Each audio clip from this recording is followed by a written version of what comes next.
How does a tragedy of this scale even happen? How does a system designed to shield and safeguard the most vulnerable among us become a silent accomplice in their suffering? In the spring of 2013, an 8-year-old boy named Gabriel Fernandez endured unimaginable pain. His young life was marked by a cruelty so profound it leaves even seasoned investigators struggling for words. His story isn't one of an isolated incident or an unavoidable tragedy. It is a case riddled with overlooked signs, ignored cries for help, and a web of systemic failures that failed to stop the inevitable. Over the span of just 8 months, Gabriel's life became a nightmare. Bruises, broken bones, malnutrition, each a stark testament to the violence he faced daily. Teachers reported concerns, neighbors heard the screams, reports were made. Yet, when Gabriel needed help the most, it never came, and the question is not just why did this happen, but how was it allowed to happen? This is not a story about a single act of violence. It is about the failure of an entire system to recognize and respond, and the devastating consequences of inaction. This is the story of Gabriel Fernandez, a story that demands to be told. Welcome to True Crime Files, where we uncover the stories that leave questions unanswered and truths buried. Here, we don't just recount events, we delve into the lives, the decisions, and the failures that shape these tragedies. We explore the details that others might overlook, the moments that demand closer scrutiny, and the systems that often fall short when lives are at stake. This is a channel for those who seek more than headlines. It's for the listeners who want to understand not just what happened, but how it happened and why it matters. We examine the facts, connect the dots, and challenge the narratives that seem too simple to be true. If you find these stories as compelling and vital as we do, if you believe in shining a light on injustice and learning from the past, I invite you to join us. Hit the subscribe button, click the notification bell, and be part of a community that values insight, depth, and truth. This is True Crime Files. Together, we'll navigate the unsettling, the shocking, and the haunting in a way that informs and respects the gravity of each story. Thank you for being here. Gabriel Daniel Fernandez was born on February 20th, 2005, in Los Angeles County, California, to Arnold Contreras and Pearl Fernandez. His arrival into the world was not celebrated with the kind of joy or anticipation that every child deserves. Even as a newborn, Gabriel's life was shaped by instability, as his biological parents struggled with challenges of their own. Shortly after his birth, Gabriel's care fell to his maternal relatives. His great-uncle, Michael Lemos Carranza, and Michael's partner David Martinez became his primary caregivers. For the first few years of his life, Gabriel experienced something that could be described as stability. Michael and David provided a safe, loving home, a haven where Gabriel could smile, play, and grow without fear. They cared for him with affection and ensured he felt protected. But in 2009, this stability was interrupted. Family tensions arose, fueled by disagreements about Gabriel's placement with Michael and David.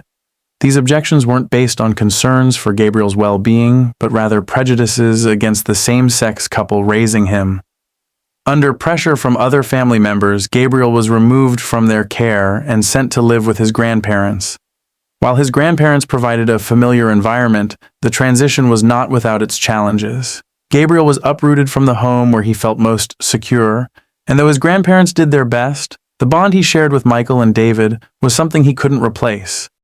Then in 2012, Gabriel's life took another dramatic turn. Despite objections from family members who voiced concerns for his safety, Gabriel was placed under the custody of his biological mother, Pearl Fernandez, and her boyfriend, Isauro Aguirre.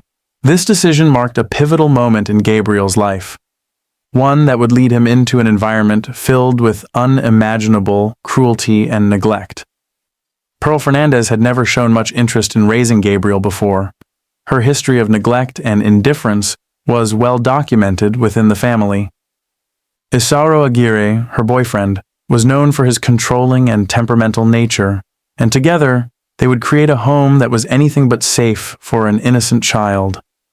Relatives and those close to Gabriel expressed their fears, warning that this decision could put him in harm's way, but their concerns were disregarded, and the system moved forward with reuniting Gabriel with his biological mother. It was a decision that would have irreversible consequences. Gabriel's life, once filled with the laughter and care he had known in Michael and David's home, began to unravel. In the care of Pearl Fernandez and Isauro Aguirre, he was no longer the bright, happy child who had once been loved and cherished. Instead, his days became marked by fear, pain, and suffering. To understand the tragedy that unfolded, we must first understand how a child who had once been surrounded by love was thrust into an environment that would ultimately lead to his death. This is the beginning of Gabriel Fernandez's story, a story of lost innocence, failed protection, and profound injustice. For Gabriel Fernandez, the home meant to provide love and security became a place of unimaginable torment. As soon as he was placed in the custody of his mother, Pearl Fernandez, and her boyfriend, Isauro Aguirre, the life Gabriel once knew was replaced by a daily existence filled with suffering. Gabriel endured physical abuse that left his body battered and broken. Bruises and cuts became a constant presence on his small frame. He was frequently beaten with objects, belts, cords, and even metal hangers, leaving welts and scars that no child should ever have to bear. The injuries were not sporadic but systematic, an ongoing assault on his young, fragile body. Beyond the physical harm, the abuse took on other cruel forms. Gabriel was forced to eat cat litter and spoiled food, acts of humiliation designed to strip away his dignity and break his spirit. He was deprived of proper meals, left to endure hunger as another method of control and punishment. His living conditions deteriorated as well. Gabriel was often locked in a small cabinet, bound and gagged, left in complete darkness. This wasn't just punishment, it was confinement meant to isolate and terrify him. Emotionally, Gabriel was attacked in ways that no child should ever experience. He was subjected to hateful insults, being told he was worthless and unloved. Pearl and Aguirre often targeted him with homophobic slurs, an act of psychological manipulation meant to degrade him further. The relentless emotional cruelty compounded the physical abuse, leaving Gabriel with no sense of self-worth and no safe haven to turn to. Despite this, signs of Gabriel's suffering did not go unnoticed. His teachers were among the first to raise the alarm. They saw the bruises, the marks on his body, and the fear in his eyes. Gabriel would come to school with fresh injuries and implausible explanations. His teacher, in particular, made repeated reports to Child Protective Services, detailing her concerns about his well-being. She described how Gabriel would ask if it was normal to bleed after being hit with a belt, and how he seemed desperate for someone to intervene. Family members also tried to voice their concerns. Gabriel's uncles and grandparents saw the signs and begged authorities to step in.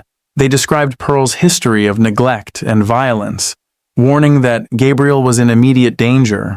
These reports were made with urgency, with the hope that someone would act before it was too late. But the response was tragically insufficient. Investigations were initiated, but not well followed through. Reports were dismissed as exaggerations or misunderstandings. Each red flag that was raised seemed to fall into a void, ignored or forgotten in a system overwhelmed with cases. As the months passed, Gabriel's abuse grew worse. The acts of violence and cruelty escalated, unchecked and unpunished. Those who tried to protect him were left powerless, their voices drowned out by a system that failed to act. And for Gabriel, the hope that someone might save him began to fade. May 22nd, 2013. It began like any other day in the Fernandez household, a house where fear and pain had become routine for 8-year-old Gabriel. But by the end of that night, Gabriel's life would be hanging by a thread, and the horrific truth of what he had endured would finally begin to come to light. That evening, Pearl Fernandez and Isauro Aguirre inflicted the most brutal punishment yet. Gabriel was beaten with such force that it left his small body irreparably damaged. Witnesses would later learn that this was not just a moment of rage, but a culmination of months of unrelenting abuse. The evidence, written across Gabriel's body, told the story of what he had suffered. When Gabriel was finally found unresponsive, his mother and Aguirre claimed he had fallen and hit his head. They called 911, but even as emergency responders arrived, it was clear that their story didn't match the reality before them. Gabriel was covered in bruises, burns, and cuts. His face was swollen, his skin was discolored, and he wasn't breathing. Paramedics immediately began resuscitation efforts and rushed him to the hospital. At the hospital, the full extent of Gabriel's injuries became horrifyingly apparent. Medical professionals worked tirelessly to save him, but the damage was too severe. His skull had been fractured, and he suffered significant brain swelling. His ribs were broken, and his body showed signs of being struck repeatedly with blunt objects. There were burns on his skin, indicating that he had been tortured. His throat had been so badly injured that doctors speculated he had been strangled. The most chilling aspect was the evidence of prolonged abuse. Gabriel's body bore scars both old and new, a tragic timeline of the months of torment he had endured. Doctors found BB pellets lodged in his lungs and groin, a horrifying detail that painted a grim picture of the violence he had faced. Despite the severity of his injuries, Gabriel held on for 2 days. In that time, his story began to emerge, not from his own voice, but from the marks left on his body and the testimonies of those who had tried to help him. Teachers, neighbors, and relatives recounted their repeated attempts to report the abuse, their warnings that had gone unanswered. On May 24, 2013, Gabriel Fernandez was pronounced dead. The official cause of death was blunt force trauma and neglect. His death certificate would list the manner as homicide, but it was more than that. It was the result of systemic failure. Gabriel's death was not an isolated event. It was the end of a long and painful road, one paved with missed opportunities to intervene. Reports had been made, concerns had been raised, and yet at every turn the system designed to protect children failed to act. As investigators pieced together the events of that night and the months leading up to it, one question loomed over everything. How could this have happened? How could so many warning signs be ignored? And how could Gabriel, a bright, loving child who once had a chance at happiness, be subjected to such horror without anyone stepping in to stop it?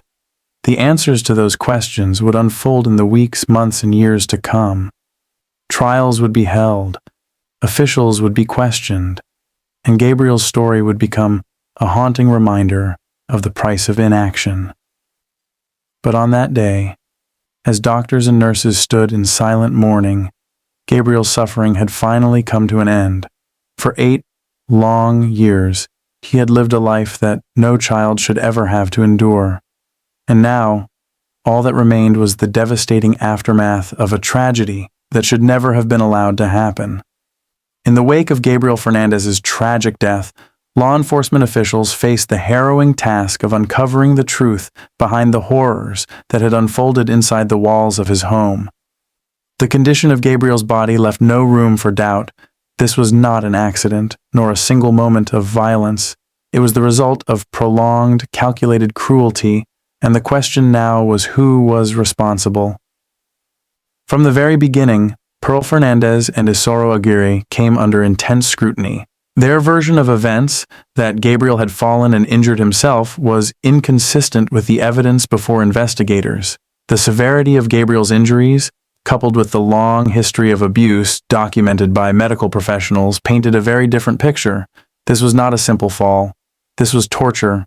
Detectives began piecing together Gabriel's final days, speaking with neighbors, teachers, and relatives. What they uncovered was a series of chilling details about the life Gabriel had been forced to live. Witnesses described the couple's aggressive and cruel behavior toward Gabriel, their attempts to isolate him from others, and their blatant disregard for his well-being. Teachers recounted reporting injuries to Child Protective Services, describing Gabriel's visible fear and reluctance to speak about his home life.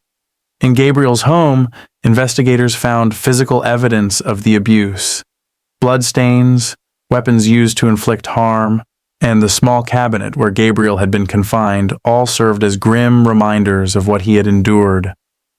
The BB pellets found lodged in his body matched a BB gun recovered from the scene, further linking his injuries to acts committed inside the house. The more investigators uncovered, the clearer it became that Gabriel Fernandez and Isauro Aguirre had not only abused Gabriel but had gone to great lengths to hide their actions. Interviews revealed a pattern of manipulation, with the couple attempting to downplay Gabriel's injuries and deflect suspicion away from themselves. But the evidence was overwhelming, and law enforcement officials moved swiftly. On May 23, 2013, just one day before Gabriel succumbed to his injuries, both Gabriel Fernandez and Isauro Aguirre were arrested. Aguirre, described by many as a towering figure with a volatile temper, showed no signs of remorse. Gabriel Fernandez, in contrast, appeared withdrawn, though investigators noted her lack of any genuine grief over her son's condition. The charges filed against the couple were severe. Both were charged with first-degree murder, with the added special circumstance of torture. The inclusion of torture elevated the case to one of the most heinous crimes imaginable under California law, making the couple eligible for the death penalty.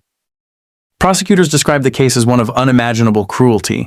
Gabriel had been systematically targeted and abused over an extended period, and his death was not the result of a single moment of rage. It was, they argued, the culmination of deliberate and calculated acts intended to inflict maximum suffering. As the legal proceedings began, the arrests of Gabriel Fernandez and Isauro Aguirre sparked outrage and heartbreak across the community.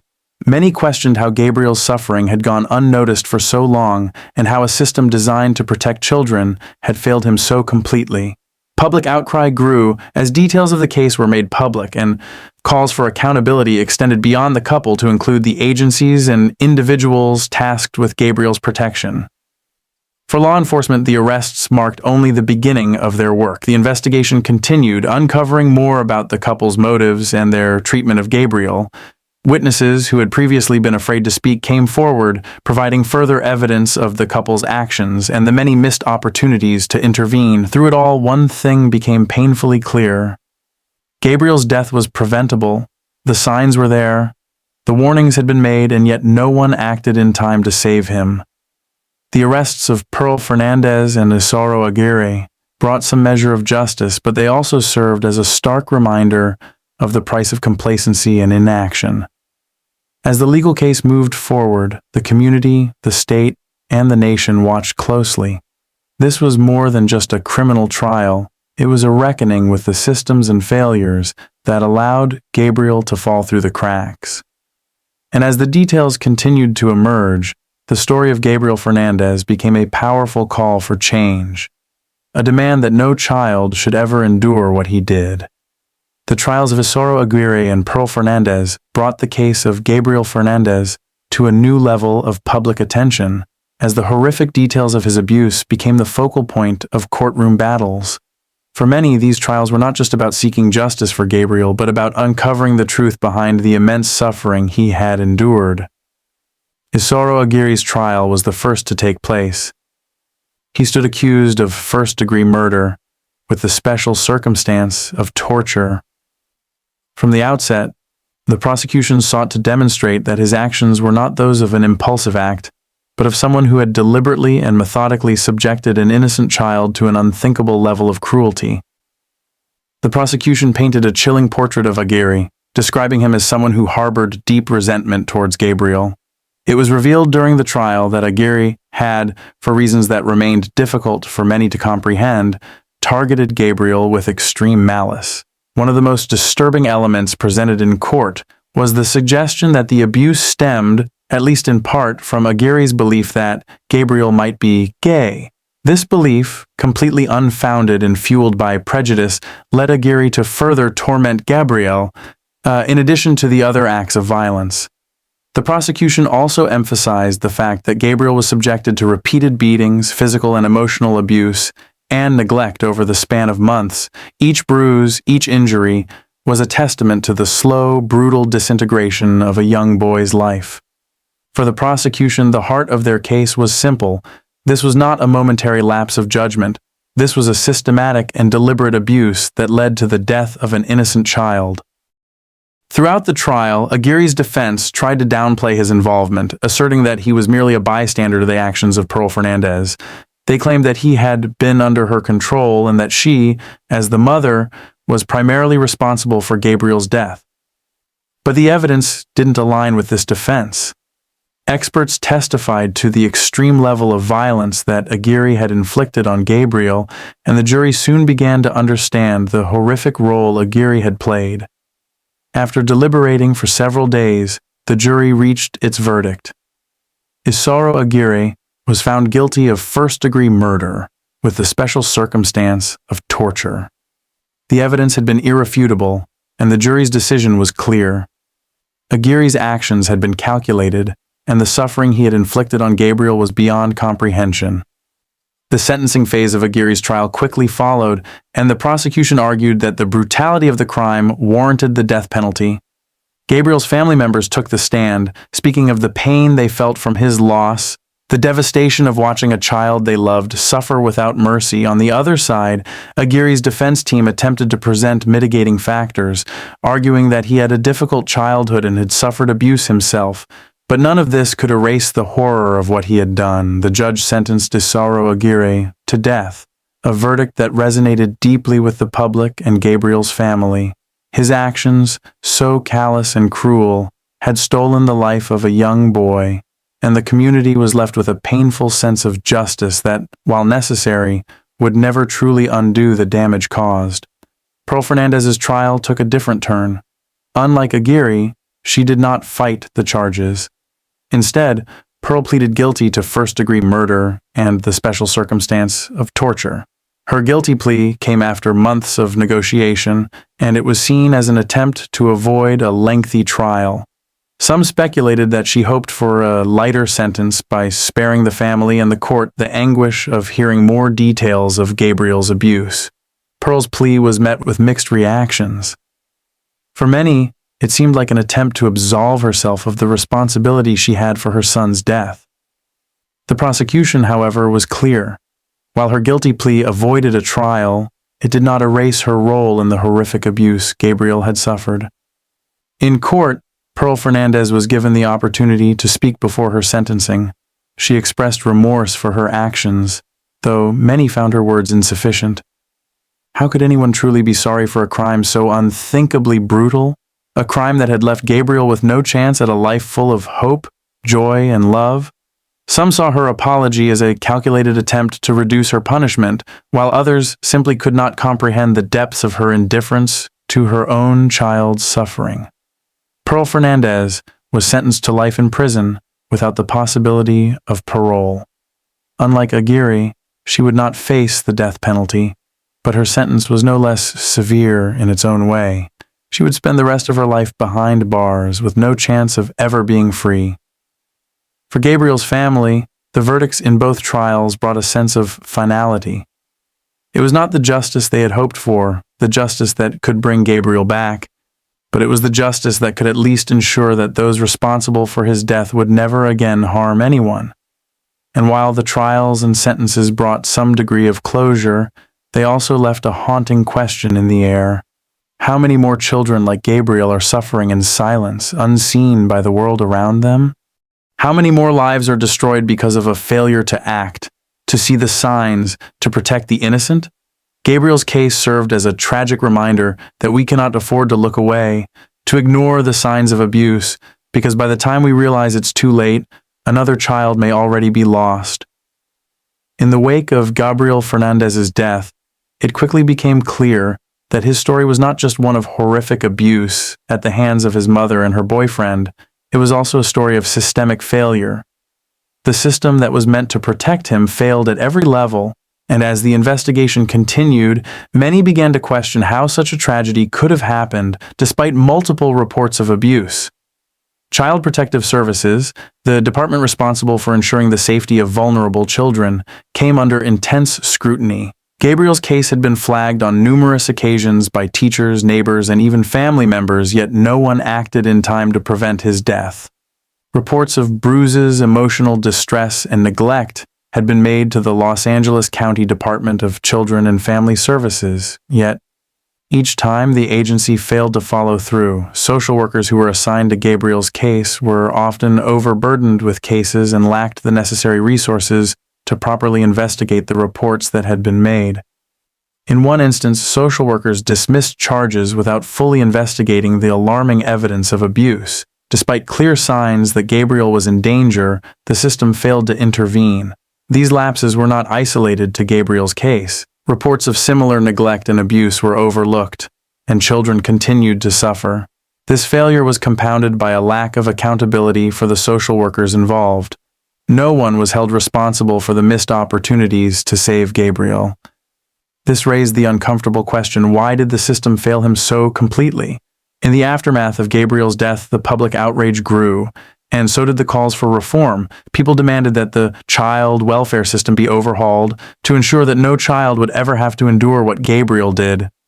This outcry led to several policy changes and reforms aimed at preventing future failures. One of the key changes that emerged was a renewed focus on the workload of social workers. It became evident that the excessive caseloads were hindering their ability to adequately protect children. In response, the state introduced measures to reduce caseloads and increase the number of social workers in the field. Additional training and support were also provided to help workers better identify signs of abuse and neglect. Furthermore, there were changes to the way cases were monitored and reviewed to ensure that follow-ups were conducted in a timely manner. These changes were a step in the right direction, but they also served as a reminder that Gabriel's case had exposed deep flaws in a system that was supposed to keep children safe. Gabriel's story is a tragic reminder of the importance of vigilance when it comes to child welfare. It is not enough for agencies and social workers to simply act in response to complaints. The entire system must work together to ensure that no child falls through the cracks. But the responsibility does not rest solely on the shoulders of social workers. It is a collective effort. The community must remain vigilant. Educators must recognize signs of abuse. Neighbors must speak out when they notice something amiss, and family members must trust their instincts when something feels wrong. Gabriel's death raised difficult questions that we all must reflect on. How many other children suffer in silence, unseen by the world around them? How many cases go unnoticed or are dismissed?